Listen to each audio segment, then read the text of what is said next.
you, everybody, for coming to the Aaron Torres Podcast YouTube page. If you could do me a quick favor, see that little black subscribe button at the bottom of your screen? Go ahead, click that black subscribe button. Really does help our audience grow, really does help our channel grow, really does help and mean more than you could possibly know. So go ahead, hit that little black subscribe button. Also, thank you to our presenting sponsor, Betfred Sportsbook and the Betfred Sportsbook app. Bet 50 on any game, get 250 in free bets. Thank you again to Betfred. Thank you again to you. Now, here is the video that you came here for. But I want to end with a topic that I think we've done about as good of a job as covering as anybody in the media, and that is Big 12 realignment and Big 12 expansion. If you've listened to this show, I think you're getting information ahead of everybody else. I think you're getting information that nobody else is getting. And then, especially early in the month, there were things I was saying 2-3 weeks out that were then reported 2-3 weeks later by all the big J mainstream media outlets, okay? Not here to pat myself on the back, though, but what I will say is, as far as realignment is concerned, there really has been one question that I continue to get more than any other question about this realignment stuff. And the question is pretty straightforward. Okay, Torres, enough about this report, that report. I don't really care about all that. When do you think something is actually going to happen? When do you think movement is going to be made? And if you've listened to this show, if you follow me on social media, I've been pretty consistent. I have said I believe that there is going to be major moves by the end of this month, by June 30th into July 1st. Now, the question becomes, why June 30th? What's so important on June 30th? Well, it is actually a little-known clause involving San Diego State and its athletic department. San Diego State, listen, it's kind of an interesting program in this whole process because it's clear that both the Pac-12 wants them and the Big 12 wants them. But where it gets interesting, and I've said this a few times on this show, is that on June 30th, so in other words, literally what, 11 days from now, San Diego State has a clause in its contract with the Mountain West where if they're to leave the Mountain West, they would have to pay $30+ million in an exit fee, about $34 million in total. If they leave before June 30th, or really before July 1st, so June 30th or before, they would have to pay half of it. And so I've said June 30th is the day everybody's got to make moves because San Diego State's got to be out the door. They got to have the offices packed. They got to do this. They got to do that. So why do I bring it up? It was because on Friday, we got a very, very, very interesting report from Pete Thamel with ESPN.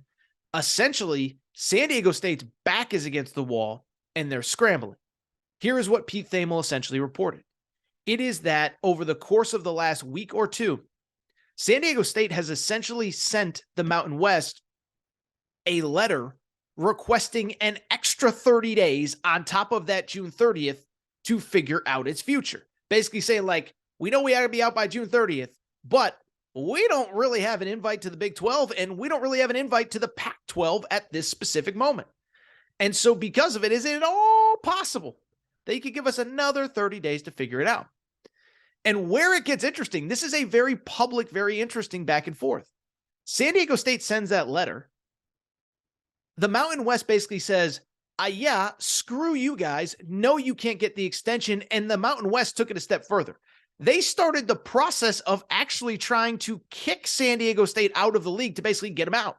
And so then last week, San Diego State had to send a second letter saying, no. We're not officially leaving. We just wanted to know if we do decide to leave, if we can get an extra month to figure it all out.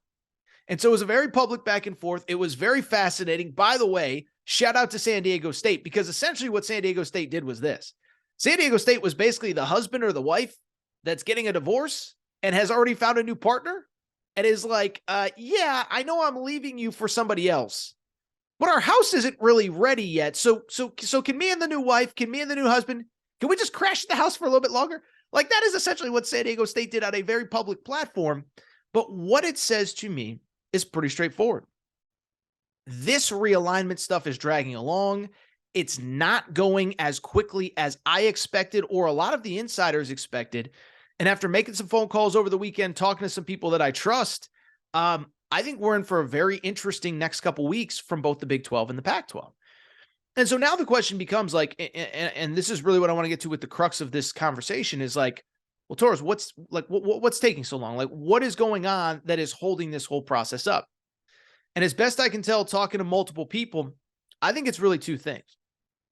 One, it is from the Pac-12's perspective, and it's funny with the Pac-12 because I've kind of joked, if you follow this stuff day in and day out, I've kind of joked, like, I don't think the Pac-12 really has a plan.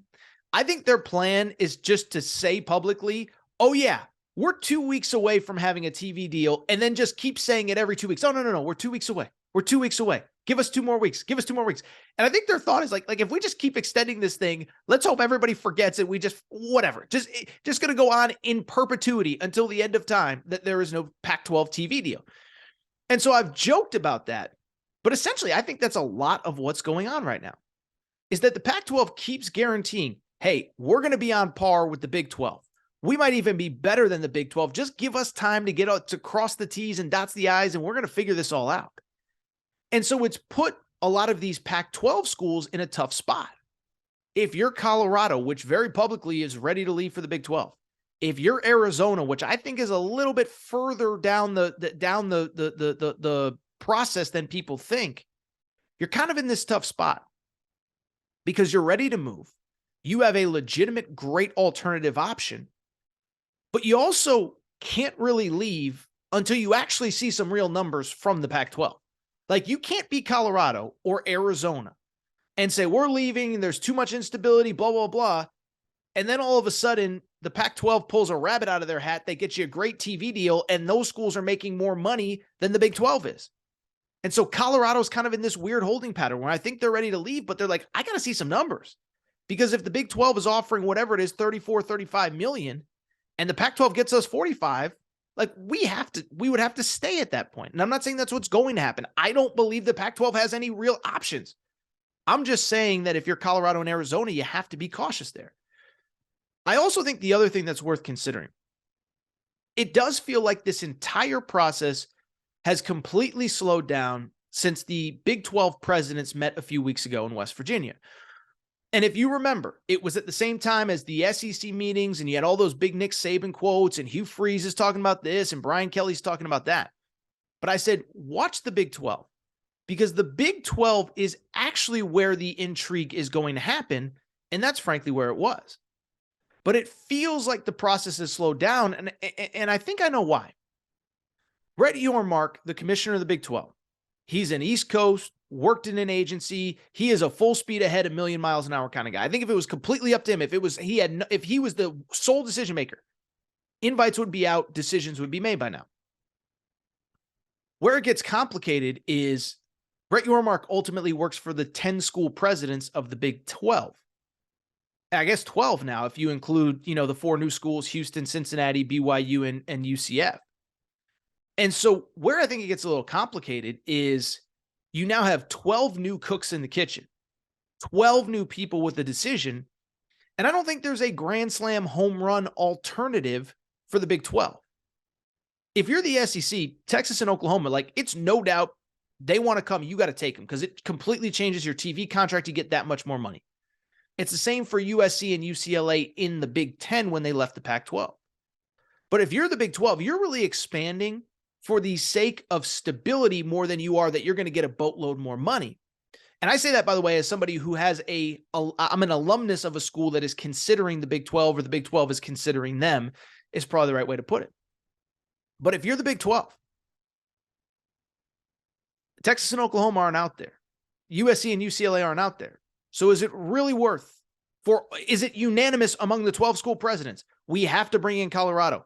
We have to bring in UConn. We have to bring in San Diego State. We have to bring in Gonzaga, which doesn't have a football team. And then there's all those other ancillary things as well. Does a UConn, does a San Diego State that's coming from the non-quote unquote Power 5 structure, do they get a full share? Do they get the same money we do? Or do they take less to come? And so these are all the questions that are starting to get figured out.